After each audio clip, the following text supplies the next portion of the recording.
Now, you probably recognize that the first thing that you recognize about stress often is that you feel, your body rather, feels some measure of stress response. And you know, you've heard of the fight or flight system, and I'm not going to go into that in great detail because it's not really that helpful to understand that that's what you're experiencing. But it's interesting to note that the fight or flight system is generating the experience that you're having, you know, with stress hormones and adrenaline. But if you're doing something that might be quite interesting or enjoyable, you'd have exactly the same biological, physiological response. Have a look at this little film.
Now you've just seen Dean Potter, who's got a world record for jumping off the Eiger, do all sorts of frankly crackpot things that would be guaranteed to give him a massive stress response.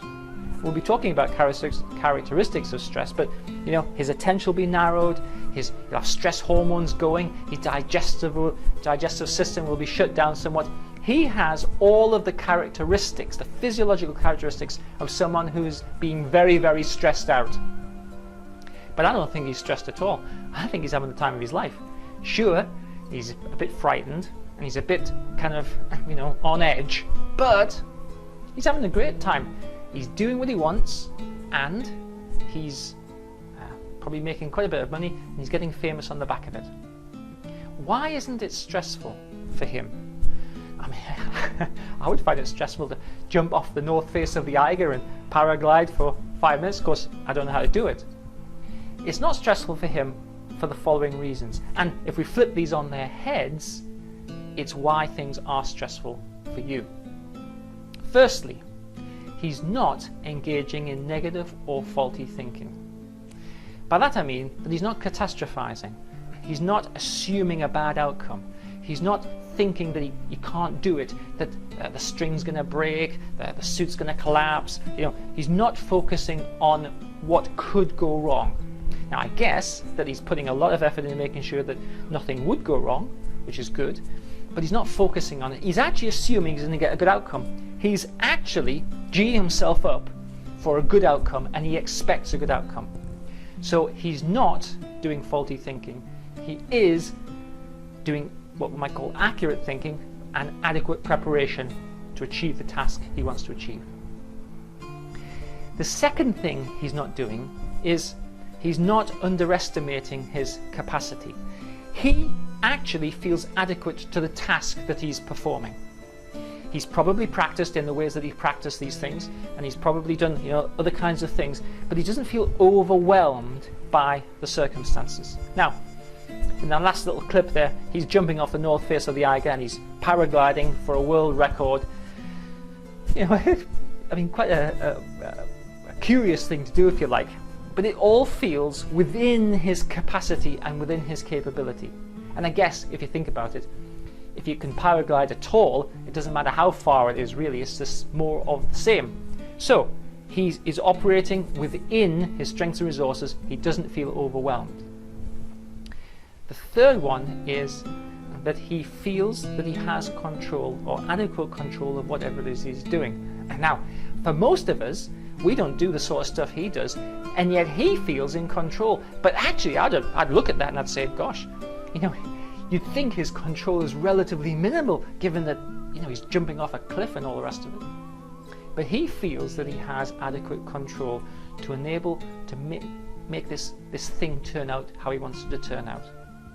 And there we have the three characteristics which make his experience not stressful, but which make your experience stressful. You are probably engaging in a lot of negative, and we're going to call that faulty thinking, which is catastrophizing or all or nothing thinking, black and white thinking, and maybe some elements of perfectionism. You're doing those kinds of things. They create, as a knock-on consequence, they create the feeling of being overwhelmed, that you don't have enough tools and resources to adequately manage the tasks that you have to complete in whatever domain of your life. And the third thing is, I'm prepared to suggest that you've lost your sense of control over life, sense of control over yourself. You've lost that feeling of control. Dean Potter still has those things, and he's jumping off a great big mountain. You're probably not doing that, and you've lost yours. That's why what you do is stressful. But interestingly, the physiological response that he's having and the physiological response that you're having are probably the same. He just doesn't feel that what he's doing is stressful. Have a look at this clip. 2, 1. Oh my God!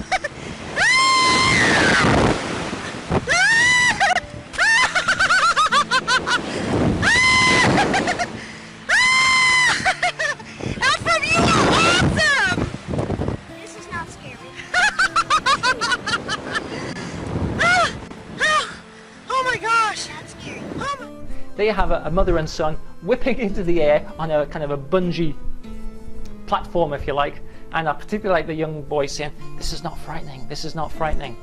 And it's not frightening, it's scary, but it's not frightening, because the mother and the son expect a good outcome, they expect that everything's adequately controlled, and they expect that there's nothing that they're required to do which is beyond them. That is a scary, even a bit frightening experience, but it's not stressful because it doesn't fulfill these three criteria. And yet they're still having the same stress response that you're probably having. The fight or flight system's kicked in, and it's all, you know, feeling very frightening and very, well, for them exciting, but for you probably overwhelming and uncomfortable. So in this little film, what I've tried to do is to show you that it's not what your body does, it's what you do with that information. It's how you interpret a particular situation that turns it into something which is stressful or something which is exciting and interesting, because your body is giving you the same biological response either way.